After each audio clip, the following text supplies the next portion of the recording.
The reality is that a U.S. education costs money, potentially a lot of money. For many students, paying for a U.S. education can be the biggest obstacle in studying in the U.S. In some cases, an even bigger obstacle than being accepted.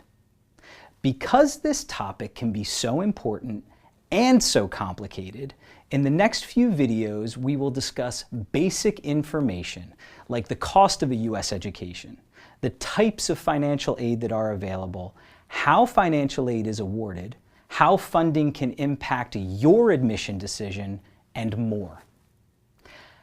As we get started, please keep a couple of things in mind. First, we are only going to review the most basic information about financial aid in these videos. However, you can find additional resources in the readings for this unit where you can learn more on your own. Second, we are discussing financial aid for international students who are non-U.S. citizens. If you are a U.S. citizen or permanent resident, only some of this information will pertain to you. The first step to understanding financial aid is to understand the language of financial aid, which has a vocabulary all its own.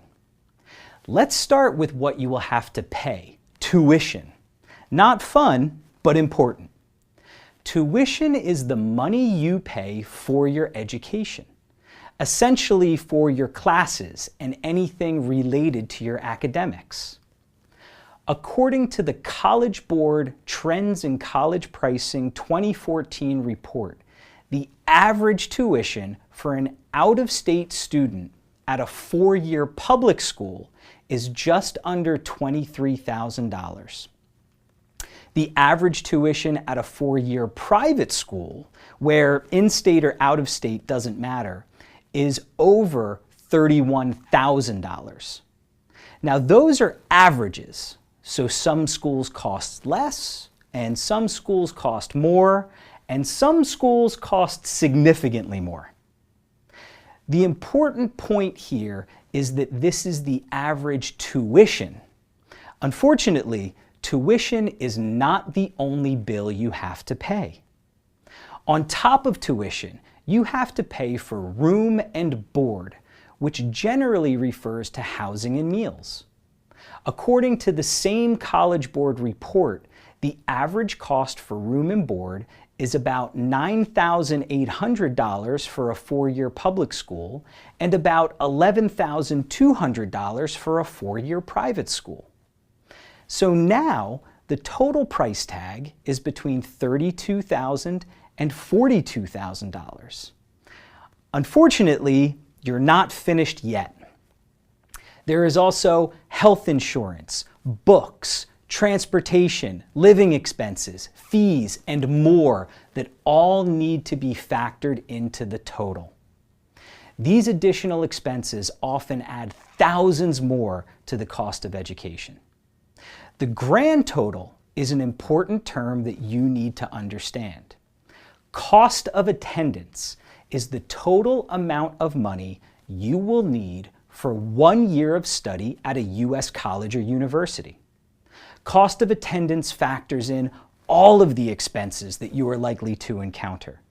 So it is important that you are looking beyond simple tuition figures and considering the full cost of attendance for your education. Pick a school, any school that you might consider applying to. Take a look at the tuition for that school. Now, take a look at their cost of attendance. You'll find that cost of attendance is often thousands or possibly tens of thousands more than tuition alone.